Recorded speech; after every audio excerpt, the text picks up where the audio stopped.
Good morning students. मैं राय sir आपके सामने आज क्लास 10th के सोशल साइंस के जो हमारे लेसन 1 की सीरीज चल रहे थे उसमें हम 9th पार्ट लेकर आए हैं। आज का हमारा टॉपिक रहेगा वर्धना डायनेस्टी। वर्धना डायनेस्टी का दूसरा नाम पुष्यभूत डायनेस्टी भी है। वर्धना डायनेस्टी को पुष्यभूत डायनेस्टी भी कहा जाता है।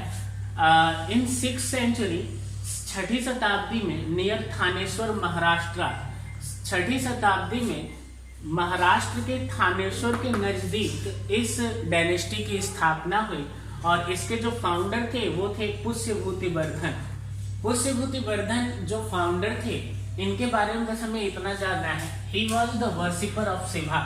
पुष्यभूति वर्धन जो थे ये शिव के भक्त थे और इसके बाद इनका जो सक्सेसर आता है उसका नाम है प्रभाकर वर्धन। ध्यान रखिएगा, पुष्यभूति वर्धन का जो सक्सेसर है वो है आपका प्रभाकर वर्धन। और प्रभाकर वर्धन के दो बेटे थे। प्रभाकर वर्धन के दो बेटे थे, एक का नाम था राजवर्धन और छोटे वाले का नाम था हर्षवर्धन। राजवर्धन की अगर हम बात करें तो राजवर्धन के बारे में बस हमें इतना पढ़ना है कि ये जो राजवर्धन ने जब राज्य संभाला तो अपने राज्य के विस्तार के लिए ये हमेशा युद्धों में बिजी रहा, यानी युद्ध में ही ये लगा रहा और अंत में युद्ध में ही गौर शासक जो था शशांक, गौर रूलर था शशांक, उसके हाथों ये मारा गया था, इसकी हत्या कर दी गई थी। और गौर रूलर ने क्या किया था, थानेश्वर पर कब्जा कर लिया था और इसके बाद इसका जो प्रभाकर वर्धन का छोटा बेटा हर्षवर्धन आता है, यानी राजवर्धन का छोटा भाई जो हर्षवर्धन है वो शासन संभालता है और लगभग 40 साल तक फिर ये थानेश्वर पर राज करता है। देखते हैं क्या क्या घटनाक्रम हुआ राजवर्धन की मृत्यु के बाद। राजवर्धन की मृत्यु के बाद शशांक के डर से हर्षवर्धन की एक छोटी सिस्टर थी। After the death of Rajvardhan his sister Rajshri, इनकी सिस्टर का क्या नाम था, राजश्री नाम था। तो Rajshree had went away to some unknown places to save herself। Rajshree जो इनकी जो छोटी सिस्टर थी हर्षवर्धन और राजवर्धन की, ये अपनी जान बचाने के लिए कहीं अननोन प्लेसेस पे चली गई थी, जिसको खोजकर बाद में हर्षवर्धन ही लेकर आए थे। इसके बाद हर्ष के बारे में हम आगे पढ़ते हैं। हर्ष entered into alliance with King Bhaskar Verma of Kamrupa. हर्ष जो है उन्होंने शशांक को हराने के लिए और अपने राज्य को पुनः अपने गौरव को वापस लाने के लिए इन्होंने संधि की, किसके साथ, किंग भास्कर के साथ। ये याद रखिएगा, ये क्वेश्चन पूछा जा सकता है, हर्ष ने किसके साथ संधि की थी, किंग भास्कर वर्मा के साथ इसने संधि की थी जो कामरूप का राजा था। And send a large army against Shashank, और एक बहुत बड़ी सेना शशांक के विरुद्ध भेजी गई। हिज एम्पायर एक्सटेंडेड, और अपने शासन को वापस पाने के बाद इसने अपने राज्य विस्तार की नीति को जारी रखा और नॉर्थ, इसका जो साम्राज्य था वो लगभग पूरे भारत में फैल चुका था। अगर हम बात करें कि इसका राज्य कहां से कहां तक फैला था, तो अगर हम नॉर्थ में बात करें तो from north Himalaya to south bank of Narmada, India के सबसे ऊपर हिमालय से लेकर दक्षिण में जो नर्मदा नदी बहती है उसके तट तक हर्ष का साम्राज्य फैल चुका था। उसी तरह अगर वेस्ट से बात करें तो बल्लभी से लेकर ईस्ट में गंजम तक इसका साम्राज्य फैल चुका था, गंजम तक इसका साम्राज्य फैला हुआ था। हर्ष गेन टाइटल, और इन जीत के बाद, इतना साम्राज्य फैलाने के बाद हर्ष ने अपने आप को एक टाइटल दिया महाराजाधिराज का। किसका टाइटल, महाराजाधिराज का। और हर्ष के बारे में भी कहा जाता है कि he was the worshipper of god Shiva and sun. इसके आगे की अगर हम बात करें तो हर्ष जो है वो आफ्टर एवरी 5 ईयर, प्रत्येक 5 साल बाद, he organized large ceremony on the bank of river Ganga and Jamuna.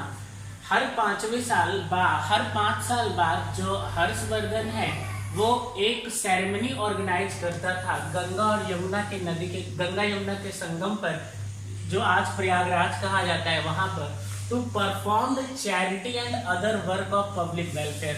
दान करने के लिए और दूसरे समाज कल्याण के कार्य के लिए। कहा जाता है कि अगर इतिहास में कर्ण के बाद दूसरा सबसे बड़ा कोई दानी राजा हुआ है तो वो हर्षवर्धन हुआ है, क्योंकि 5 साल में ये जितनी भी संपत्ति कमाता था वो अब 6ठे साल प्रयागराज में जाकर ये सब कुछ अपना दान दे दिया करता था। चाइनीज ट्रेवलर है, चीनी यात्री है हेन सॉन्ग। हेन सॉन्ग भी इसके 6th सेरेमनी में आया था। तो हेन song also attend his 6th ceremony. छठी जो इसकी सेरेमनी थी, छठा उत्सव था, उसको चाइनीज ट्रेवलर हेन सॉन्ग ने भी अटेंड किया था और उसने इसका वर्णन अपनी बुक्स में किया है। हर्ष वाज आल्सो कंपोज 3 प्लेज। हर्ष केवल एक राजा ही नहीं, साथ में एक राइटर भी था। इसने 3 नाटक संस्कृत में लिखे हैं, 3 प्लेज संस्कृत में लिखे हैं, जो अक्सर बोर्ड के एग्जाम में पूछ लिए जाते हैं। सबसे पहला इसका प्ले है नागानंदा, दूसरा है रत्नावली और तीसरा है प्रियदर्शिका। तो आपको याद रखना है कि हर्ष के द्वारा कंपोज की गई नाटक जो हैं या प्लेज हैं कौन कौन से हैं, नागानंदा, रत्नावली और प्रियदर्शिका। इसके बाद हमें याद रखना है हर्ष आल्सो प्रोवाइड शेल्टर टू। हर्ष जो है अपने दरबार में विद्वानों को भी रखता था। इसने बहुत सारे विद्वानों को शरण दी थी। उनमें से कुछ विद्वानों के नाम है मयूर, सुबंधु, मतंग, दिवाकर, ईशान एंड सबसे इम्पोर्टेंट इसका जो दरबारी था उसका नाम था बाणभट्ट। बाणभट्ट के बारे में भी बोर्ड के एग्जाम में क्वेश्चन पूछ लिए जाते हैं। बाणभट्ट के द्वारा 2 किताबें मुख्य रूप से लिखी गई, एक है कादम्बिनी और दूसरा है हर्षचरित्र। आपको वर्धन डायनेस्टी में इतना ही याद रखना है जो आपके बोर्ड के एग्जाम के हिसाब से इम्पोर्टेंट है। इन नेक्स्ट टॉपिक हम देखेंगे कि पाला, इसके वर्धन डायनेस्टी के बाद अगला हमारा जो टॉपिक है वो है पाला डायनेस्टी। और पाला डायनेस्टी की बात करें तो इन अराउंड 750 सी या लगभग 750 सेंचुरी में बंगाल में पाला डायनेस्टी थी स्थापित की, या पाला डायनेस्टी 750 ईस्वी में बंगाल में थी। द फाउंडर कौन था पाला डायनेस्टी का? अगर हम फाउंडर की बात करें तो द फाउंडर ऑफ पाला dynasty was Gopala. Gopala was the founder of पाला डायनेस्टी। हम क्या कह सकते हैं कि गोपाला जो था वो पाला डायनेस्टी का फाउंडर था। He was the follower of Buddhism. अगर हम पाला डायनेस्टी की बात करें तो ये बौद्ध धर्म के फॉलोअर थे और he developed various Buddhist education centre. और इन्होंने अपने शासन काल में बहुत सारे education Buddhist education centre develop किए। अगर इसके आगे हम बात करें, गोपाला के बाद जो अगला उसका सक्सेसर आता है उसका नाम होता है धर्मपाला। धर्मपाल जो है वो गोपाल का सक्सेसर होता है और the successor of Gopala was Dharmapala.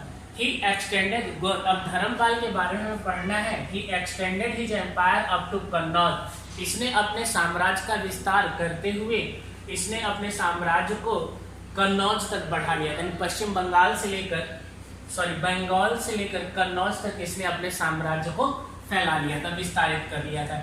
He engage, लेकिन ये अपने साम्राज्य में सही से शासन नहीं कर पाया। उसका कारण था he engage in a triangular struggle with Pratihara and Rashtrakuta. ये एक त्रिपक्षीय यानी त्रिकोणीय संघर्ष में पूरे जीवन काल में फंसा रहा। किनके साथ? राष्ट्रकूट डायनेस्टी और राजस्थान के गुर्जर प्रतिहार डायनेस्टी के साथ। कन्नौज को लेकर जो लड़ाई थी, प्रतिहार और राष्ट्रकूट डायनेस्टी और साथ में इसमें पाला डायनेस्टी भी शामिल था। लेकिन अंत में ही रिमेंड सक्सेसफुल, ये सफल रहा इन प्रोटेक्टिंग हिज किंगडम, ये अपने साम्राज्य को बचाने में सफल रहा। The son and the successor was, अब जो धर्मपाल है इसका सन एंड सक्सेसर था देवपाला। धर्मपाला के बाद अगला जो सक्सेसर आता है वो है देवपाला। ही ट्रांसफर्ड, इसने सबसे पहले शासन संभालते ही सबसे पहले इसने काम क्या किया इस जो ट्रायंगुलर स्ट्रगल था इससे बाहर निकलने के लिए इसने अपनी राजधानी को he transferred his capital from Pataliputra to Bengal, ये और दूर ले गया और अपनी राजधानी को ही पाटलिपुत्र से कहाँ ले गया, बंगाल ले गया। इसके बाद अगर हम बात करें तो देवपाला के बारे में कुछ इंपॉर्टेंट फैक्ट भी आता है कि इसने अपने रिश्ते जो है वो भारत देश के बाहर भी स्थापित किए और इसका सबूत हमें मिलता है, इसका प्रूफ हमें मिलता है कि द एम्बेसडर ऑफ किंग बालपुत्र देवा ऑफ सुमात्रा, सुमात्रा द्वीप के जो राजा थे बालपुत्र देवा, उनका जो एम्बेसडर था उसने इसके रॉयल कोर्ट को अटेंड किया था, इसके दरबार में आया था, देवपाला के दरबार में आया था। इसके हमें साक्ष्य मिलते हैं। इसके बाद अगर हम बात करें तो they protected sculpture such as Dhiman and Vikpala, इन्होंने जो देवपाला डायनेस्टी थे इन्होंने कुछ बहुत फेमस मूर्तियां हैं, स्कल्पचर्स हैं, जैसे कि धीमन और विकपाल नाम की, इनका भी संरक्षण किया। 9th किंग की अगर हम बात करें तो नवा राजा इस डायनेस्टी का था महिपाला और 10th रूलर था जो नयापाला था, नयापाला। याद रखना है आपको उतनी ही चीजें मैं करा रहा हूँ जितना आपके बोर्ड के एग्जाम की दृष्टि से इम्पोर्टेंट है। अगर हम इसका पूरा इतिहास लेकर बैठे तो साल भर के अंदर भी आपका सिर्फ पहला चैप्टर भी कंप्लीट नहीं होगा। इसलिए जितने इम्पोर्टेंट पॉइंट्स है जहाँ से बोर्ड के एग्जाम में क्वेश्चंस पुटअप किए जा सकते हैं वही चीजें मैं आपको यहाँ पर पढ़ा रहा हूँ।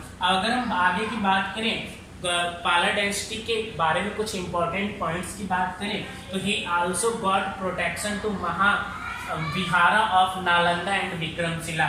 जो पाला डायनेस्टी के शासक थे इन्होंने नालंदा और विक्रमशिला जो यूनिवर्सिटी थी उनके महाविहार जो थे उनको भी संरक्षण प्रदान किया था। इसके अलावा famous Buddhist monk Atisha was present in the reign of 10th ruler Nayapala, एक प्रसिद्ध बुद्धिस्ट संत थे जिनका नाम था अतिसा। अतिसा जो थे वो 10th जो पाल रूलर नयापाला था इसी के शासन काल में मौजूद थे। In Dinapur district they build many reservoir, अगर हम बात करें इन्होंने निर्माण कार्य में तो इन्होंने दीनापुर जिले में बहुत सारे वाटर रिजर्वायर भी बनवाए थे, बहुत सारे रिजर्वायर भी बनाए थे। और इसके अलावा they also the great lover of art and architecture, और ये ग्रेट लवर भी थे आर्ट एंड कला और स्थापत्य कला के। इनके द्वारा बनवाई गई बहुत चीजें आज भी बंगाल और उड़ीसा और पश्चिम बंगाल में आपको देखने को मिल सकती थी। तो आज के लेक्चर में इतना ही, धन्यवाद।